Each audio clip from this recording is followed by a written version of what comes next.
Hello learners, welcome back to my YouTube channel. आज की video में हम करेंगे meaning of advertising, importance, objective and objection of advertising. तो चलिए स्टार्ट करते हैं आज की वीडियो। सबसे पहले हम देखेंगे मीनिंग ऑफ एडवर्टाइजिंग। तो advertising refers to any paid form of non personal presentation and promotion of goods and services by an identified sponsor. Advertising क्या होता है? एक paid form of non personal presentation होता है। मतलब इसमें क्या होता है, पर्सनली इंटरेक्ट नहीं करते हैं बल्कि प्रमोशन करते हैं गुड और सर्विस का कोई आइडेंटिफाइड स्पॉन्सर के थ्रू। एडवर्टाइजिंग में क्या होता है, हम परसुएट करते हैं पीपल को अपने एडवर्टीज़मेंट के थ्रू कि वो मतलब कोई सामान खरीद लें। मेन मोटिव होता है एडवर्टीज़मेंट का गुड्स को सेल करना। एडवर्टाइजिंग क्या होता है, बहुत ही ज़्यादा commonly use tool of promotion है। एडवर्टीज़मेंट में क्या होता है, सारी इन्फॉर्मेशन और डिटेल्स हमें बताई जाती है। प्राइस या अवेलेबिलिटी ऑफ गुड्स और सर्विस क्या है।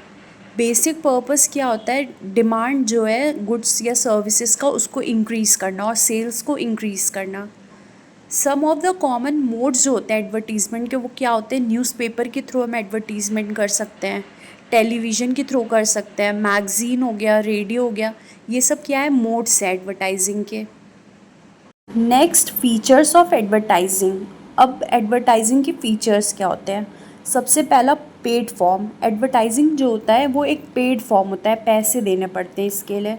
स्पॉन्सर को सारा कॉस्ट बियर करना पड़ता है जितना भी एडवर्टाइजिंग का आएगा। Second, impersonality. अब जो एडवर्टाइजिंग होता है ये इम्पर्सनल होता है, कोई भी direct face to face contact नहीं होता है कस्टमर और एडवर्टाइज़र के बीच में। ये एक मोनोलॉग होता है, वन साइडेड कम्युनिकेशन होता है इसमें। Third, identified sponsor. एडवर्टाइजिंग मतलब किसके थ्रू की जाती है?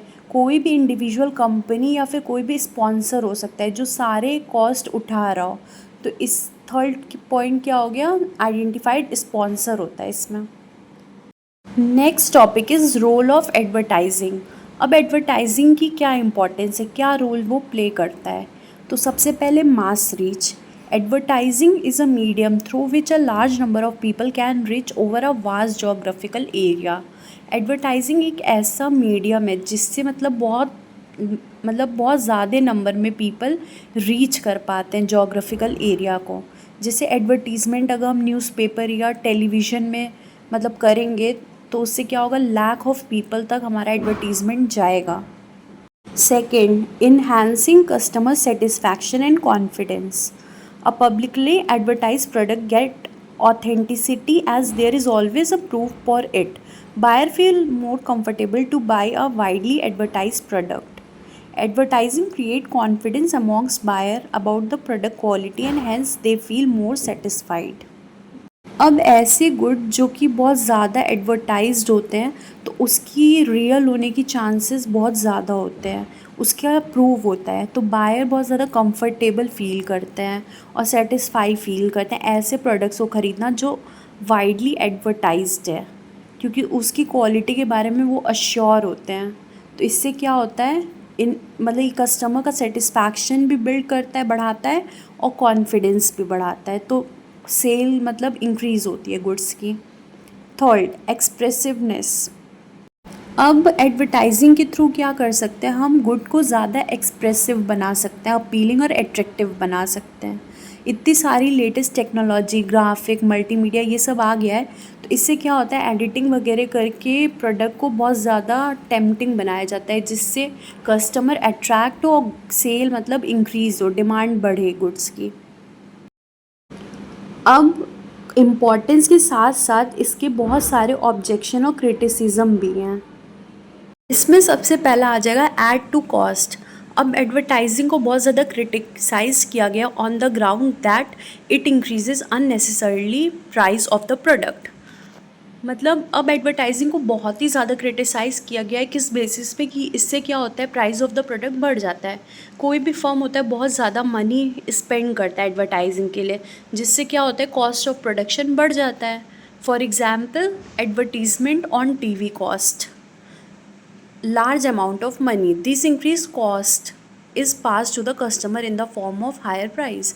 अब अगर मान लीजिए कोई गुड्स है, उसका मतलब बहुत ही ज़्यादा, अगर टीवी में हम एडवर्टीज़मेंट दे रहे हैं तो उससे क्या होगा, बहुत ज़्यादा पैसा होगा, तो क्या करता है सेलर, ये कॉस्ट को मतलब गुड्स में ऐड कर देता है और कस्टमर को मतलब अल्टीमेटली वो पे करना पड़ता है, जिससे क्या होता है कस्टमर को अननेसेसरी कॉस्ट पे करना पड़ता है।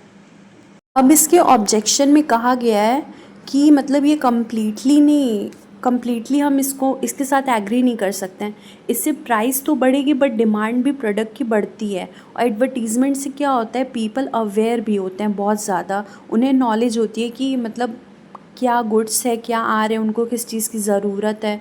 तो इससे क्या होता है, बायर्स अवेयर भी होते हैं गुड्स के बारे में।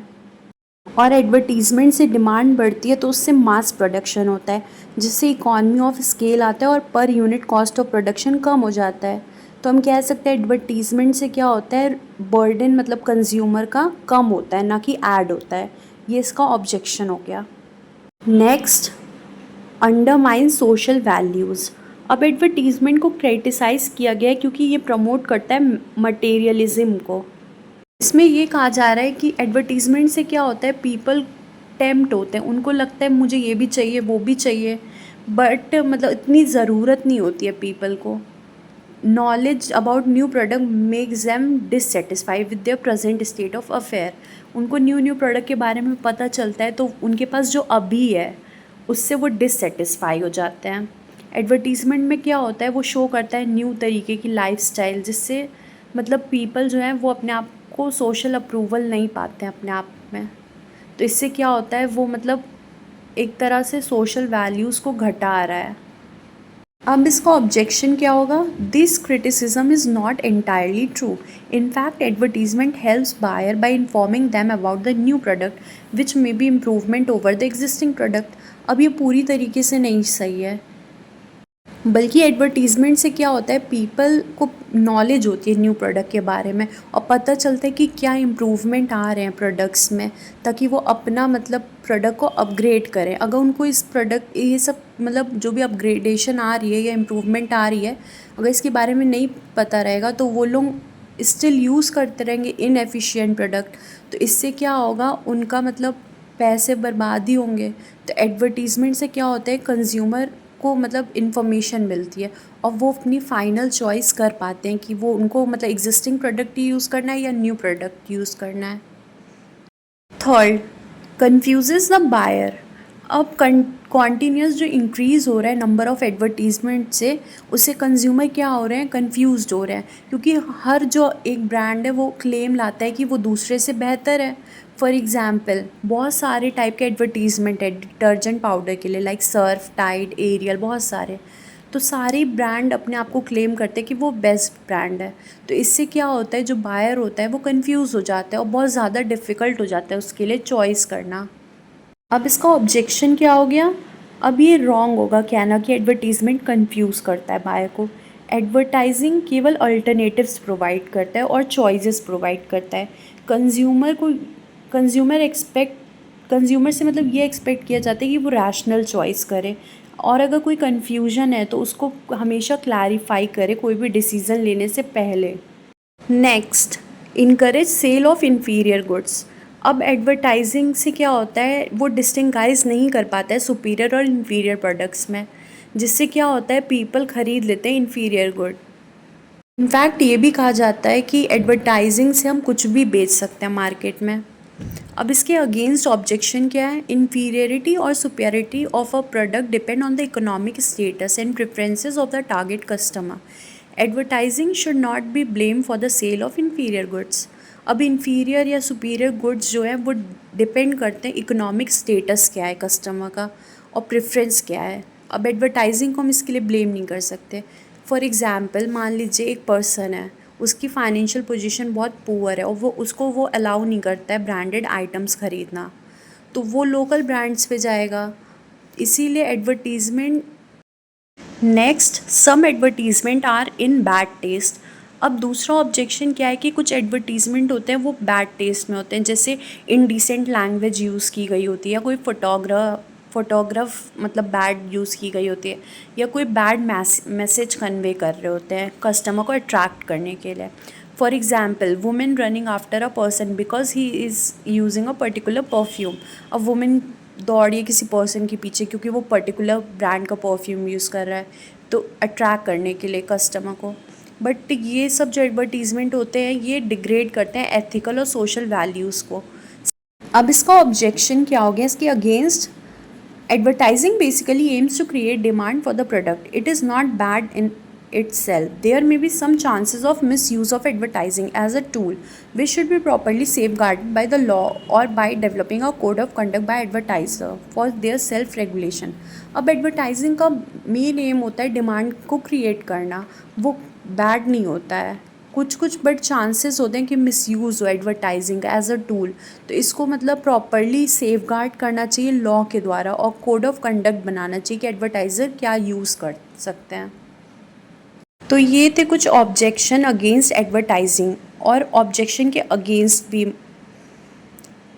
तो इसका कंक्लूजन क्या हुआ? एट द एंड हम ये कंक्लूड कर सकते हैं कि जो ज़्यादातर क्रिटिसिज्म है अगेंस्ट एडवर्टाइजिंग वो पूरी तरीके से ट्रू नहीं है। आज के प्रेजेंट कॉम्पिटिटिव वर्ल्ड में एडवर्टाइजिंग हेल्प करता है effectively communicating with target market के साथ और सेल को इंक्रीज़ करने के लिए और per unit cost of production को कम करने के लिए। It is not a social waste, rather it add value to social cause by giving a boost to production and generating a employment. तो एडवर्टाइजिंग कोई सोशल वेस्ट नहीं है, बल्कि ये सोशल कॉज में वैल्यू ऐड करता है, इससे प्रोडक्शन बढ़ता है और एम्प्लॉयमेंट भी मिलती है पीपल को। आई होप आपको वीडियो पसंद आई हो। अगर वीडियो पसंद आई हो तो do like, subscribe, share and comment. Thanks for watching.